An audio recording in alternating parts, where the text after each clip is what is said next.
একবার, ওর মায়ের জান কবজ করার সময় একবার ওর জান। মুফাসসির বলেন কেন আল্লাহ তাকে চৌকাঠ পর্যন্ত স্পর্শ করতে দেয় নাই জানো? যখন হুদ নবীর কাছ থেকে জান্নাতের বর্ণনাগুলো শুনি শুনি জান্নাত বানাচ্ছিল, যখন আমার কাছে অনুমতি চাইছিল যে 20 বছর একাধারে 22,000 শ্রমিক কাজ করে আমি বিশাল আকাঙ্ক্ষা নিয়ে আসি যে একটু প্রবেশ করে চলে আসবো, আল্লাহর নির্দেশ ছিল না। আমি এই দিন ওর জান কবজ করতে গিয়ে কেঁদে ফেলেছিলাম। আজরাইল কেঁদেছে একটা লোকের জন্য জীবনে 2 বার। ওর আর গেলমান জান্নাত আজকে উদ্বোধন করবে। আমি ঘটনা বলার জন্য এখানে একটা শিক্ষা আছে, ভালো করে শুনবেন, কারণ আমাদের জন্য সামনে এটা হাসতে পারে। জান্নাতে যখন মেন গেটে যাবে আজকে উদ্বোধন করার জন্য, একটা পিপিলিকা যাবার মতো কোনো রাস্তা নেই, এত কড়া পাহারা চলছে। হঠাৎ করে দেখে জান্নাতের মেন গেটে একজন ফকির বেশে লোক বসা। তো দেখে রেগে গেছে, এখানে ঢুকলে কি করে? ফকির বেশে লোকটা বসে, বাদশাহ একটা মাথা নিচ করেন ঘোড়ার পিঠ থেকে, আমি একটা কথা আপনাকে শোনাবো। বলে এখন না, পরে তোমার কথা শোনা যাবে, আমি আগে জান্নাত উদ্বোধন করে নেই। হযরতে আজরাইল ছিল ফেরেশতা, অনেক ডাক দিয়ে বলছে দেখেন আমি একবার যার কাছে আসি জীবনে ডবল আমার আর আশা লাগে না। আমি ফকির বেশে এসেছি, মনে হচ্ছে ফকির, আমি কিন্তু দুনিয়ার সাধারণ ফকির না, আমি আজরাইল। এই জানটা কবজ করবে। আল্লাহ রাব্বুল আলামিন নির্দেশ দিয়েছেন ইযা জাআজালুহুম লা ইস্তাখিরুনা সাআতাও ওয়া লা ইস্তাকদিমুন। যখন যার কাছে আজল চলে আসে মানে মরণ, ওকে আমি 1 সেকেন্ড আগেও দেই না পরেও দেই না, নির্ধারিত সময় তুলে নেই। এই লোকটা জোর করে বলেছিল ফেরেশতা একটু সময় দাও, আমি শুধু বানানো জান্নাত 1 নজর দেখেই চলে আসবো, তখন আমার জান নিয়ে নিও, আমার কোনো আফসোস নেই। ফেরেশতা বলেছে না, জান্নাতের চৌকাঠ পর্যন্ত স্পর্শ করার কোনো অনুমতি আমার কাছে নেই। ঘোড়ার পিঠ থেকে লোকটা তারপরও জোর করে নামতে গিয়েছে, ওখান থেকে জান কবজ করেছে ঘোড়ার পিঠ থেকে। তাফসিরে তাবারিতে দেখেছি জান্নাতের চৌকাঠ স্পর্শ করার আগে ও মাটিতে গ্রাস করে পড়ে গেছে। এখানে আমরা কয়েকটা শিক্ষা পেলাম, আপনারা হয়তো টের পাচ্ছেন না, তাই আমি কিন্তু টের পেয়েছি। এখানে শিক্ষাগুলো কি? তাফসিরে তাবারি না, আপনি এমন সময় ডিস্টার্ব করলেন, দেখেন ঘন্টামি করে দিন।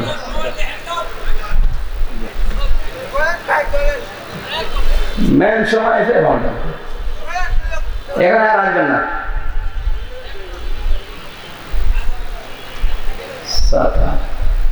এত কষ্ট করে একটা বান্দাইল দিলাম, এক বেদের মেয়ে এসে বান্দাল ভেঙে বলেন তো, একটা মেন সময় আমি কয়েক শিক্ষা করে বের করি।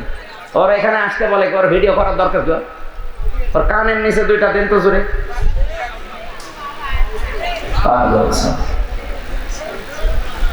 এইদিকে তাকান, মোড়টাই গেছে নষ্ট।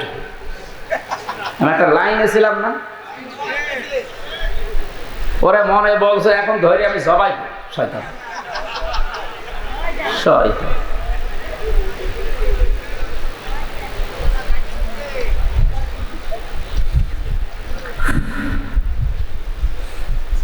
নাটোরবাসী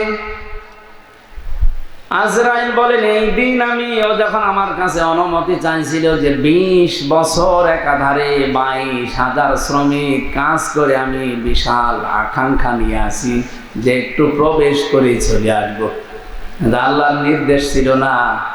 আমি এই দিন ওর জান কবজ করতে গিয়ে কেঁদে ফেলেছিলাম। আজরাইল কেঁদেছে একটা লোকের জন্য জীবনে 2 বার, একবার ওর মায়ের জান কবজ করার সময়, একবার ওর জান। মুফাসসির বলেন কেন আল্লাহ তাকে চৌকাঠ পর্যন্ত স্পর্শ করতে দেয় নাই জানো? যখন হুদ নবীর কাছ থেকে জান্নাতের বর্ণনাগুলো শুনি শুনি জান্নাত বানাচ্ছিল, নবীকে বলছে কিভাবে আল্লাহ জান্নাত বানিয়েছে, তোমার তো ওই সহিফার ভেতরে আছে, ওই সহিফা থেকে বলো দেখি। আমাদের নবীকে আল্লাহ বড় কিতাব দিয়েছিলেন, অন্যান্য নবীদেরকে আল্লাহ ছোট ছোট কিতাব দিয়েছিলেন, ওইটার নাম কি? সহিফা। ওখানে জান্নাত জাহান্নামের বর্ণনা ছিল, কিছু উপদেশ ছিল। ওখান থেকে বর্ণনা শুনে শুনে যে জান্নাত এইভাবে এইভাবে আল্লাহ বানাবে, ও ঠিক ওই কায়দায় বানিয়েছে। যেহেতু স্বর্ণ রাখবে, রূপা লাগবে, স্বর্ণ এত পাওয়া যাবে কোথায়, যেখানে যা পাওয়া যায়নি আয়। ওই দেশে একটা বিধবা মেয়ে লোক, মা বাবা নেই, কিছুদিন আগে বিয়ে হয়ে স্বামীটা গেছে মারা। ওর পাইক পিয়াদা যারা আছে ওরা যে মেয়েটাকে বলছে ওইটা দিয়ে দাও, বাদশার স্বপ্ন পূরণে জান্নাতে কাজে লাগবে। মেয়েটা ওই দিন মাথায় গড়াগড়ি দিয়ে, মাটিতে গড়াগড়ি দিয়ে বলেছিল এটা নেবেন না, এটা আমার জীবনের শেষ সম্বল, আমার মা বাবা নেই, আমার স্বামীটাও নেই। জোর করে বাদশার এই স্বপ্ন পূরণের জন্য নিয়েছে। ওদিন মেয়েটা মাটিতে গড়াগড়ি দিয়ে এমন কন্দন করে বরদোয়া দিয়েছিল, রব্বুল আলামিন আমার জীবনের শেষ সম্বলটুকু যে কেড়ে নিল, তাকে তুমি তার বানানো জান্নাত উদ্বোধন করা বসবাস করতে দিও না। আমি হাদিসে পড়েছি, তাকি দাওয়াতাল মাজলুম ফাইন্নাহা লাইসা বাইনাহু ওয়া বাইনাল্লাহি হিজাব। মুসলিম শরীফের হাদিস। নবীজি বারবার উম্মতদেরকে নিষেধ করে গেছেন, উম্মতেরা আর যাই করো, মাজলুমের বরদোয়া থেকে নিজেকে বাঁচিয়ে রাখবা সব সময়, কারণ মাজলুমের বরদোয়া আর আল্লাহর ভেতরে কোনো হিজাব থাকে না। এই মেয়েটা যখন মাটিতে গড়াগড়ি দিয়ে কেঁদে কেঁদে বরদোয়া দিচ্ছিল, আমার আল্লাহ ওই দোয়াটা সঙ্গে সঙ্গে কবুল করে নিয়েছে, কারণ কোনো পর্দা নেই। এই লোকটা যেদিন উদ্বোধন করবে, দেখা তো দূরের কথা, চৌকাঠ পর্যন্ত স্পর্শ করতে পারে নাই ওই মেয়েটার বরদোয়ার কারণে। কি বুঝলেন আপনি এখান থেকে? কত জায়গায় কত অত্যাচার জুলুম করেছিল, কিন্তু এই একটা বিধবা, স্বামী হারা, মা বাপ হারা এতিম মেয়ের শেষ সম্বলটুকু কেড়ে নেওয়ার কারণে আল্লাহর আরশ পর্যন্ত ধাক্কা খেয়েছে।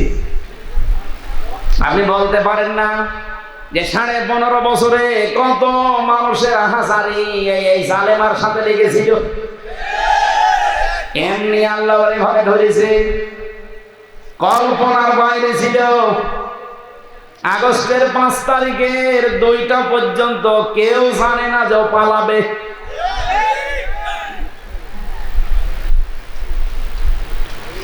আমার মনে হয় এই বিধবা মেয়ে লোকটার মতো, এই এতিম মেয়েটার মতো হাজার হাজার মায়ের, স্বামীর, বোনের, এতিম সন্তানের আর্তনা, বরদোয়া, চোখের পানি এই জালেমা মহিলার ক্ষমতার সাথে লেগেছিল। বিশেষ করে যারা আয়না ঘরে ছিল, আপনি ভাবতে পারেন, যারা আয়না ঘরে 8 বছর 10 বছর পড়ে আছে। আমি তো মাত্র 10 দিন ছিলাম মাটির নিচে, তাই আমি অজ্ঞান হয়ে গেছি।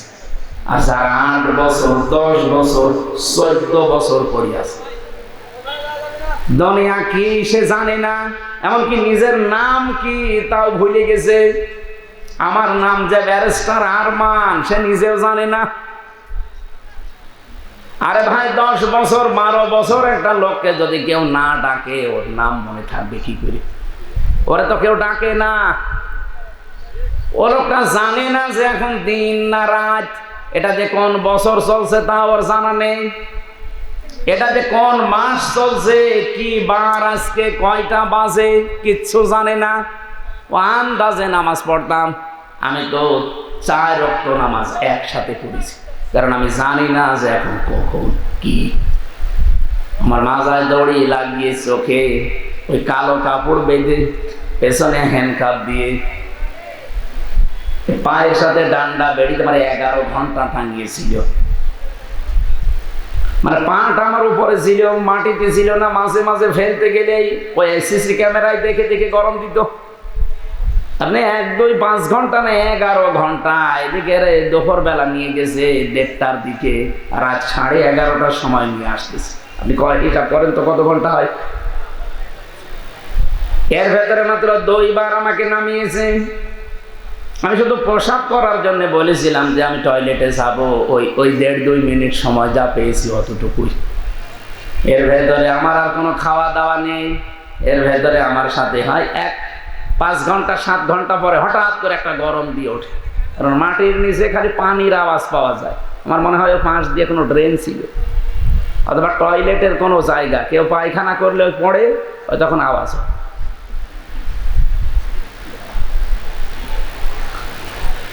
তাও তো আমি মিনিটায় ছিলাম। বিটটা কত কঠিন হতে পারে বলেন? আমি ব্যারিস্টার আরমান ভাইয়ের মুখে নিজে শুনেছি, যেদিকে 3.5 হাত, এদিকে 3.5 হাত, সামনে আবার একটা টয়লেট দেওয়া আছে। আমাদেরটাও টয়লেট ছিল, এদিকে 3.5 হাত, এদিকে 2.5 হাত, সামনে টয়লেট ছিল, কিন্তু টয়লেটের আবার নেই। এই হালকা 1-1.5 হাত মতো একটা দেওয়া আছে, দেওয়াল দেওয়া আছে, বসলে দেখা যায় না, দাঁড়ালে দেখা যায়। ওরা বসে থাকে একেবারে গেটের সামনে। বলেন আপনার টয়লেট হবে কি করে? আর একটা যুবক মানুষ আর এরকম একটা যুবক পুলিশ যদি বসে থাকে, কঠিন পরিস্থিতিগুলো যারা তৈরি করেছিল, কত মানুষের তাহাজ্জুদের চোখের কন্দন পানি ওই জালেমার জিয়ারের সাথে লেগেছিল। এমনি আল্লাহ ধরেছে। সাদ্দাতকে তার এত স্বপ্ন সাদের জান্নাত ভোগ করতে দেয়নি, স্পর্শ পর্যন্ত করতে দেয়নি, খালি একটা মেয়ে লোকের চোখের পানি বরদোয়ার কারণে। আর আপনার সাথে কত মহিলার, কত স্বামী হারা, সন্তান হারা মা বাবা, তাদের চোখের পানি মিলে আছে। আমার এখন যেটা মেজো মেয়ে, ওটা তো ছোট ছিল, ওর আমি 7 মাস রেখে গিয়েছিলাম, এখন এসে আমার বয়স প্রায় 4.5 বছর। এর যে কত কন্দন করেছে, এমনকি এই যে পুলিশ এসে ভ্যানে করে আমাদের নিয়ে যায়, পিছন ভ্যানে আমার এই মেয়েটা এরকম ঝুলিয়েছিল। এই ছবি দেখেননি? আমার মনে হয় ছবিটা দেখে তামাম দুনিয়াকে গেছে ওই দিন। প্রশাসনের সর্বোচ্চ দায়িত্ব ওই সময় যারা ছিল গোয়েন্দা বিভাগে, তারা পর্যন্ত আমার বাড়িতে কল দিয়েছিল যে এই দৃশ্য আর মানা যায় না। আমরা এতদিনও জানতাম যে হুজুরের কোনো দোষ নেই, এখনো জানি, কিন্তু আমাদের হাত বাঁধা ছিল।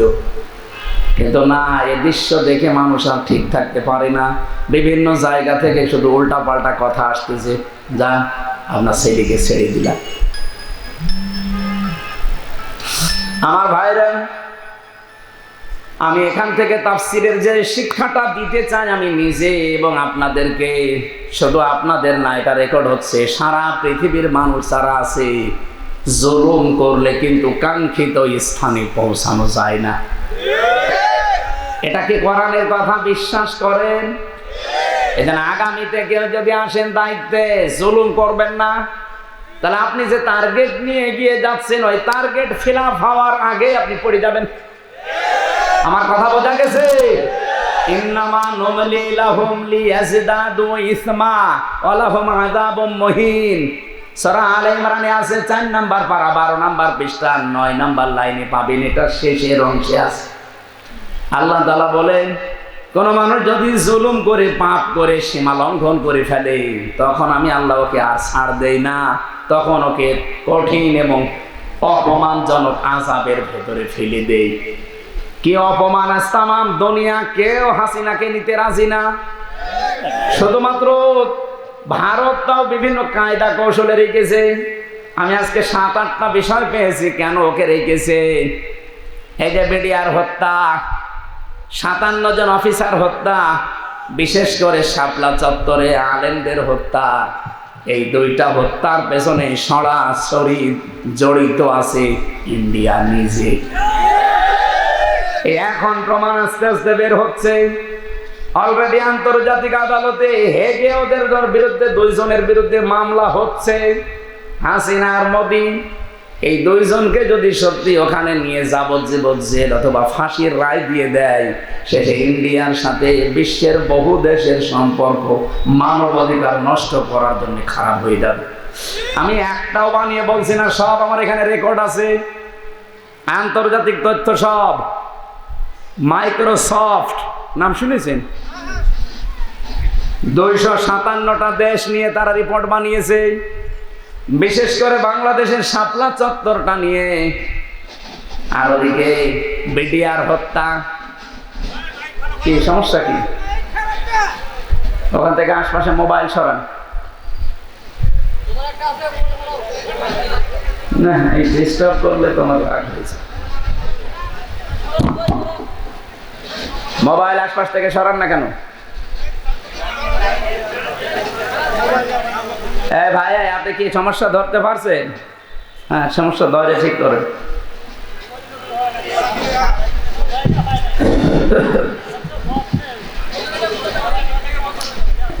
আমার ভাইরা, যে কথা তুলেছিলাম এখান থেকে আমার নিজের কাছে এই কথা মনে হচ্ছে, আমি নিজে যেহেতু রিপোর্টগুলো গতকালকে পেয়েছি, আর আমি বলছি একটা আমার নিজের না, খ্রিস্টানদের বানানো রিপোর্ট। ওরা তো আমার বন্ধু না, মুসলমানদের বন্ধু খ্রিস্টানরা।